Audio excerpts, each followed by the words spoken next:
So today is February 11, 2021, and I'm able to complete this video because my mom and sister are outside.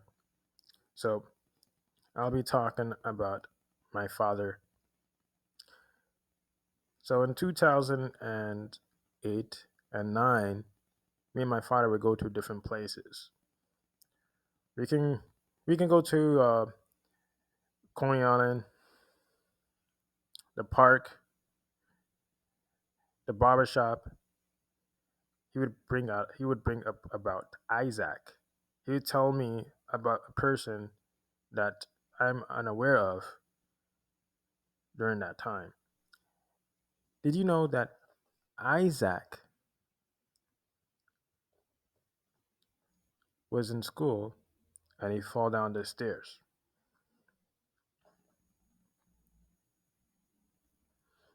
And his afro saved his head. I'm like, huh? I'm every time I'm with my father, he always brings up about Isaac and the stairs, but he never tells me who's Isaac. He never begins a sentence saying, "Did you know your cousin Isaac from your mother's side, your cousin from your mother's side, Isaac, fall down the stairs in school and his afro protected his head." Never said nothing like that. He only keeps telling me about Isaac every time I'm with my father. He always, or you could say, we talk about going to so for instance, before he before he takes me to my mom's apartment, he would ask me about what do I want to eat because he always purchase either KFC or White Castle or other fast foods around my mom's area, the area that me and my mom lives at. Because there's a small area where there's a lot of restaurants in Jamaica, Queens, and he always keep talking about Isaac. I remember when it was during 2000 yeah, I believe 2008 or 9. KFC was giving a free grilled chicken, and then all of a sudden he just start bringing about Isaac. There's times when my father's intoxicated. He starts crying out loud. "Ah, I don't know why I did this to you." And I'm like, "What are you talking about?" And there's times when he just starts talking about Isaac. Usually, when he talks about people, he would actually mention that his friend David, or just an example, or his other friends. Like he would talk about friend and mention the person name. But in this time and event, he never said the person with who if the person is related to me or if the person is a friend. He keep mentioning about Isaac. So when he mentioned about Isaac in school, I'm thinking of a kid, but he's not telling me who's Isaac is. Every damn time I'm with him, he always talks about Isaac and falling down the stairs, and I'm like, how is this person, how is this person situation related to me falling down the stairs? Because he seemed to not tell me that it's my cousin, or made me concerned about if he's okay or if he's bleeding in his brain because falling down the stairs is it's serious. You could bleed in the back of your brain. It's a really serious thing to be worried about. It's until the time where my father in 2008, it was during springtime. I was an honor student, and I was so irritated with my schoolwork because every Friday I would have these projects. If it's not for my humanities class, so humanities is my major for Hillcrest High School, and every Friday I had to deal with this project. I had to do all these assignments, and I get very frustrated because I'm up all the way to midnight morning. Sometimes I need to get my rest after I come from school because I have I would go to school from 7:30 a.m. all the way to 4 p.m. And by the time I travel back to this, well, from my mom's, no, from school to my mom's rented a house, or you could say rent. It's a rented room we live in, not a rented house, a rented room in a house. It would take at least maybe 45 minutes, and I would be very tired when I come home, and I want to get sleep, and my heart is always fluttering, and I always have these crazy reoccurring dreams. I didn't really think much about how my father talked because I was a teenager, and I always did teenage things like play video games all day. And I didn't really want to sit down and just concentrate on this idea about the way my father talked to me until I started getting these reoccurring dreams about a house that I never been to. So it was during spring 2008. My father decided to call me. He said to me, Andrew. So I had a little cell phone. I didn't have no smartphone. I had a Samsung cell phone. It's blue, light blue. Pick up the phone and I said to him, "What?" He said, "I want you to come with me to the dentist on Saturday." I said to him, "I'm busy. I have a lot of schoolwork to do." He said, "Do you want me to I give you money and stuff so you could buy clothes because I always depended on my father to buy me clothes, get me a haircut. Even though my mom and my father are not together, we don't live in the same house together. He lives in an apartment with his girlfriend Rose that he met in Island City from because he's my father what he does, he prints newspapers for a living and magazines, and that's where he pretty much met Rose. But at the time, I wasn't too sure if him and Rose was together. I don't really pay much attention to my father's personal life because I was so busy with my school and trying to make some sort of connection with my classmates. So I said to him, okay, I would come to the dentist with him on on Saturday. And one of the reasons why I would go to him because I know that my father can't read or write. He dropped out of middle no high, no elementary school. He dropped out of elementary school, and the only person who knows how to read and write is me to fill out the application for the dentist because he said he have an infection in his back of his in his gum. I'm like, an infection. He said, "Did you know it, Andrew? Did you know it can kill me? This infection?" But he smokes. My father smokes a lot of cigarettes, and that can cause an infection in your gum. So my mom was discussing this with me about my father, and my father was trying to convince me to go with him. So I had to go, and I was tired because I went to bed like 3 or 4 o'clock in the morning. I wanted to be a teenager at the time, so you know what I would do. I would sit up all night playing Call of Duty, or not Call of Duty, because I didn't have Call of Duty until 2010. I would sit up all night playing Warhawk on my PS3, or on, and also watching Netflix movies on my computer. But I don't. I really watch Netflix. I just watch some movies, or I would read. I would go on online communities and read what people's responses about waves on their head, or the way they think about people in general and social engineering. I that's when I really started getting into reading.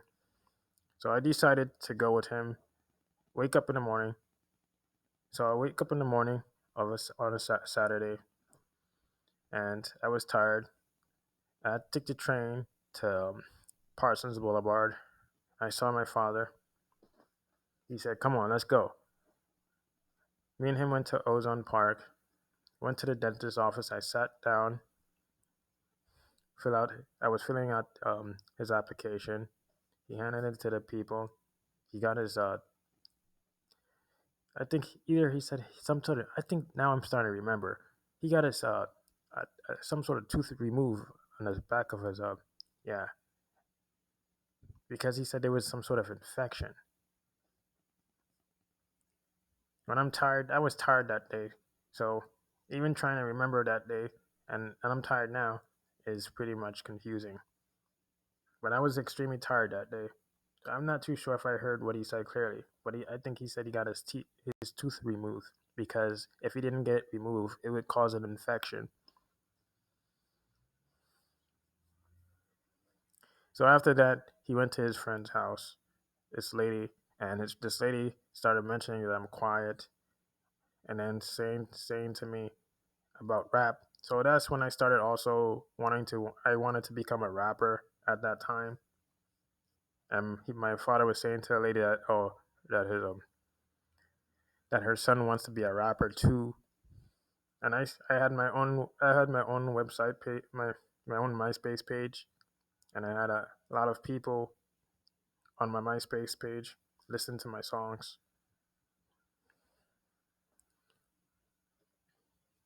So he went after that he went to Aunt B house, and then he started talking about Isaac and Stephanie. I'm saying to myself, what? Who's that? Then that's the time where you hear when my father introduced me to Aunt B, and then they started talking about my mom. That's when I realized that Isaac and Stephanie are my cousins, and Aunt B is my aunt. I'm like, who's this Aunt B? Because during the day when I went to the dentist with him, he kept mentioning, and after finishing the dentist, he was mentioning about Aunt B, and I'm like, who's Aunt B? Who's Aunt B? I don't know that side of the my mother's side of that family on the Aunt B side, and I don't know why he's forcing me to go to Aunt B house when he never told me that he was gonna go to Aunt B house. Usually, my father doesn't just take me randomly to people's house without telling me that he's gonna go there before that day. Before going to that location. He always tells me ahead of time that he always plans stuff with me when he tells me where he's gonna go. Even though it doesn't seem like a plan, even though my father talk when I'm around him doesn't seem like a plan, I'm still able to actually read the way my father behave, and he always pretty much plan things out and tell me exactly where you're gonna go. If you're gonna go after we go to the barber shop, you're gonna go to Coney Island. You're gonna take the F train to Coney Island, the last stop.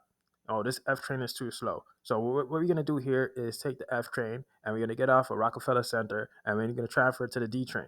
He always plans things out. And even though he's a person, he's intoxicated, he drinks a lot, but he still plans. He still thinks about going where we gonna go, how it's gonna end. We're after Coney Island, after we finish going to Coney Island, you can buy something to eat and that's it. They take you to your mom's house, and sometimes you get make me play with this guy. He sometimes he purchased a lottery ticket for me, and I was like 11 or 12 years old, and I used to win $50 or $25 on it, and that's how the day would end.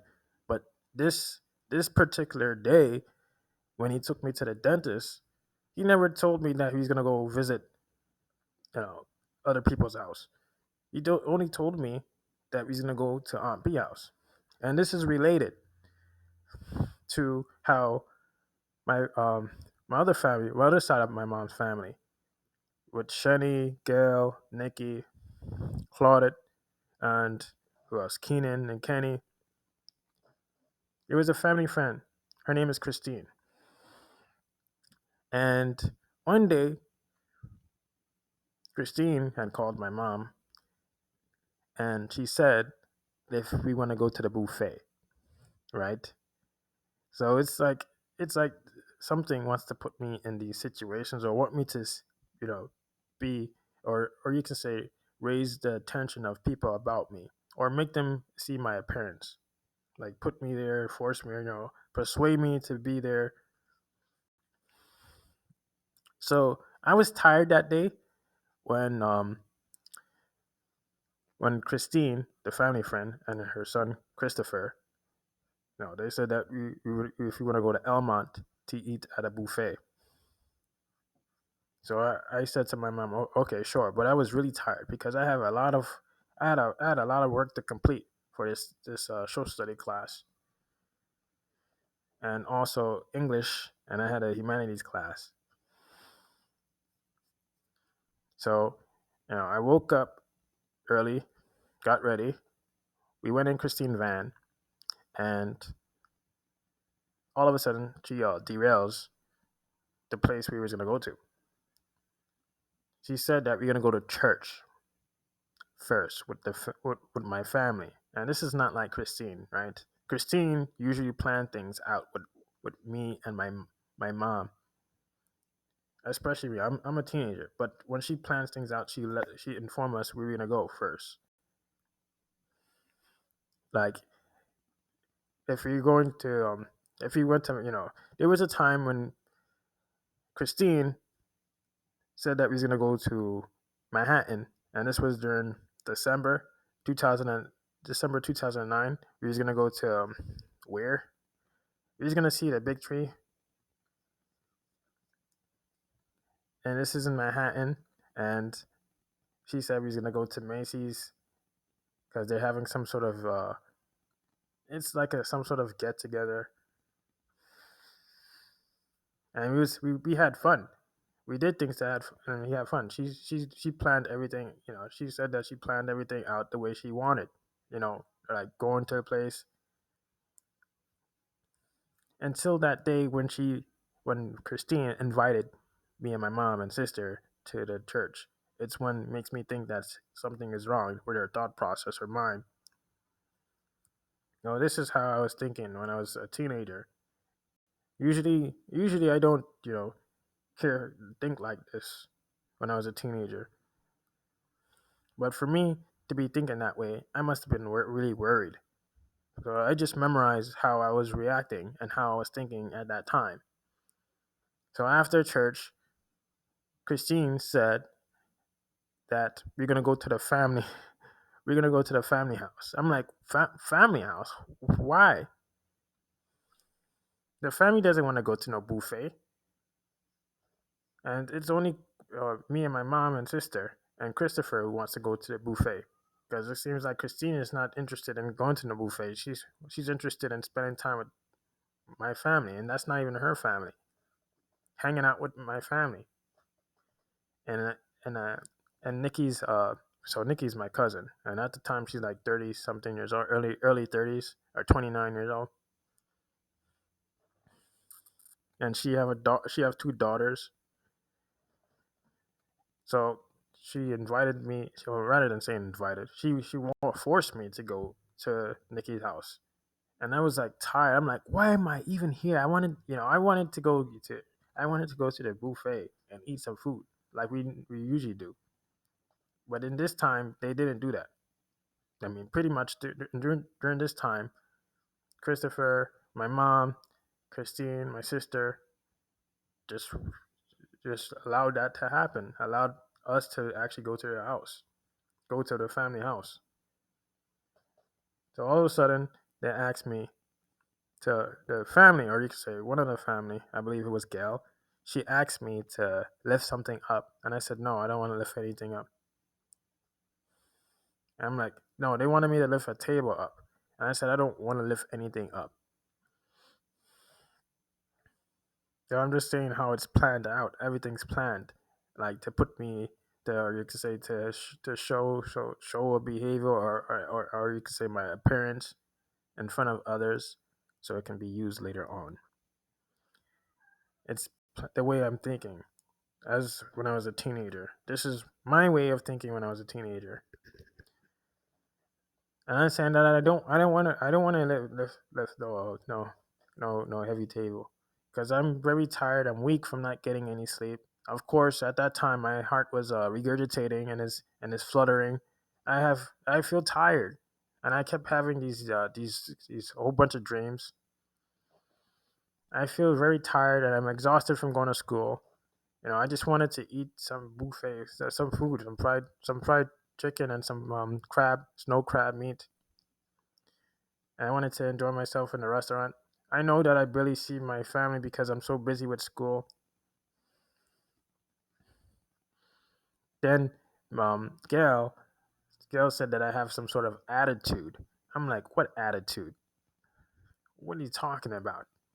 And that people in Maryland, you don't know how we got it. We don't even know how we got it in Maryland. You know how the people are. I'm like, what does this have to do with me in Maryland?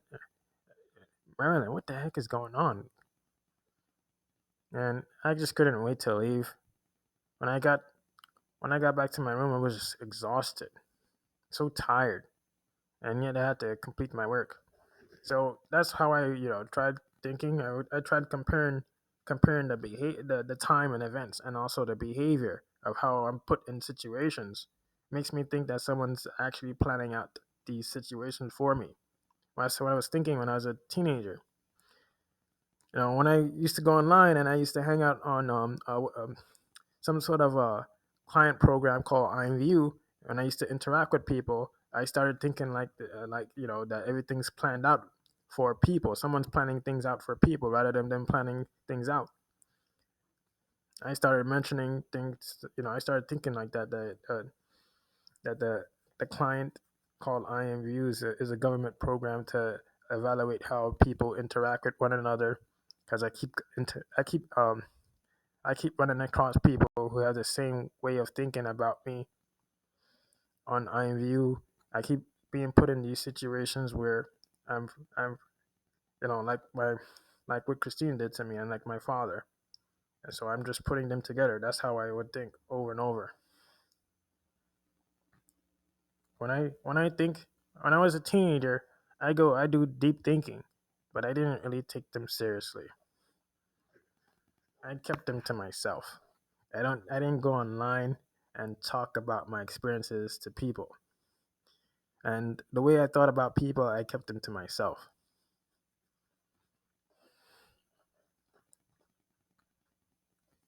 So when I think about how my father talked to me about Isaac, I said that there's something wrong with the way he thinks, because he's not telling me about Isaac. When he forced me to go to the dentist appointment with him, and then he took me to his friend's house, and then who else? Aunt B house, and then that's when I learned about Aunt B, Isaac,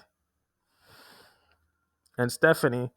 This is when I realized that they're my mother family.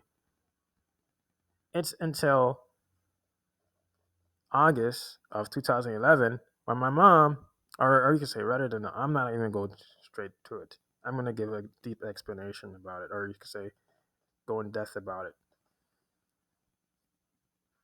So it was during July 2011. My mom said that she wants to go to the wedding, so she can ask one of the family members if he can live with them, because she said she's running out of money, unemployment money.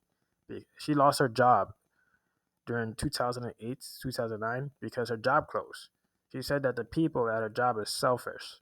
So this is also reflected on based off of people's actions, right?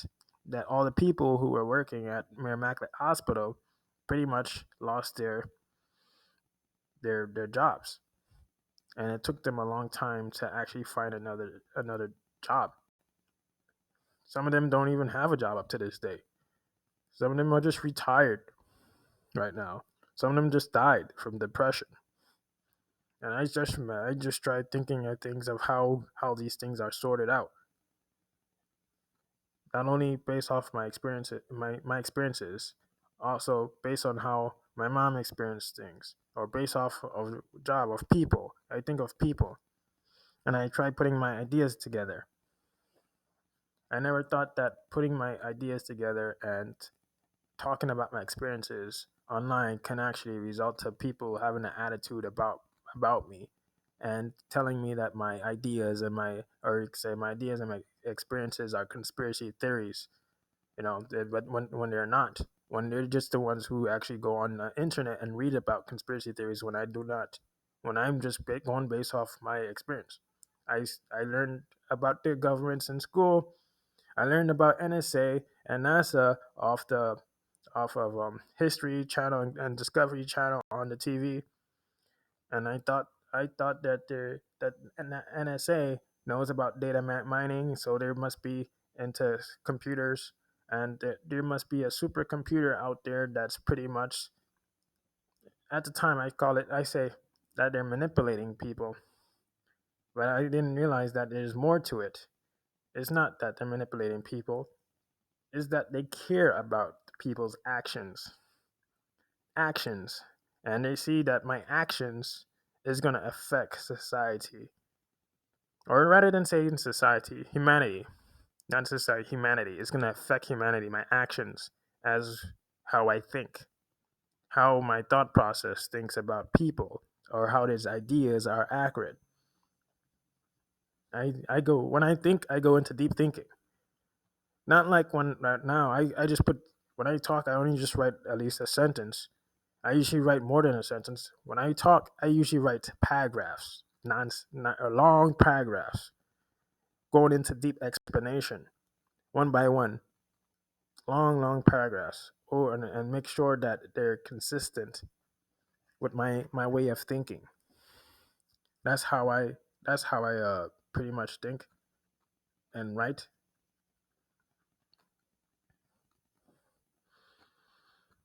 So pretty much this is it for this video, because this video is a bit getting too long. So I'm gonna keep this short, and I'm gonna create a second video.